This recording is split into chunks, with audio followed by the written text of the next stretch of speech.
राहुरी तालुक्यातील डिग्रस फाटा येथे नगर मनमाड राज्य महामार्गावर दिनांक 17 जुलै रोजी सायंकाळी चारचाकी कार व ॲपे रिक्षाचा भीषण अपघात झाला।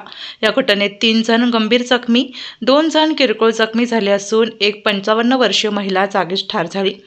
चांगुणाबाई पवार व त्यांचे पती दिनांक 17 जुलै 2026 रोजी सायंकाळी 4:45 वाजे सुमारास ॲपे रिक्षामध्ये बसून राहुरीकडून डिग्रस येथे जात होते। रिक्षा नगर मनमाड महामार्गावरून डिग्रस फाट्याकडे वळण घेत असताना एक चारचाकी कार नंबर MH14BA 5064 ही गाडी नगरकडून राहुरीकडे येत होती।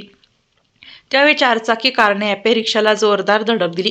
यावेळी रिक्षा 2 ते 3 पलटी घेऊन रस्त्याच्या कडेला पडली। अपघातानंतर परिसरातील नागरिकांनी ताबडतोब घटनास्थळी धाव घेऊन मदतकार्य केले।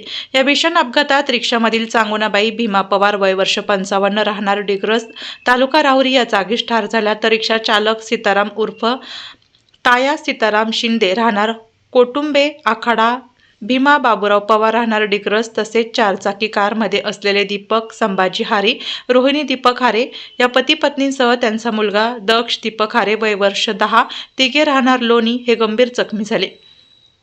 त्यांच्यावर राहुरी येथील एका खासगी रुग्णालयात उपचार सुरू आहेत, तर चांगुणाबाई पवार यांना राहुरी येथील ग्रामीण रुग्णालयात नेण्यात आले। वैद्यकीय अधिकारी क्षीरसागर यांनी त्यांना तपासून उपचारादरम्यान मयत घोषित केले। घटनेची माहिती समजताच डिग्रस परिसरातील नागरिकांनी रुग्णालयासमोर प्रचंड गर्दी केली होती।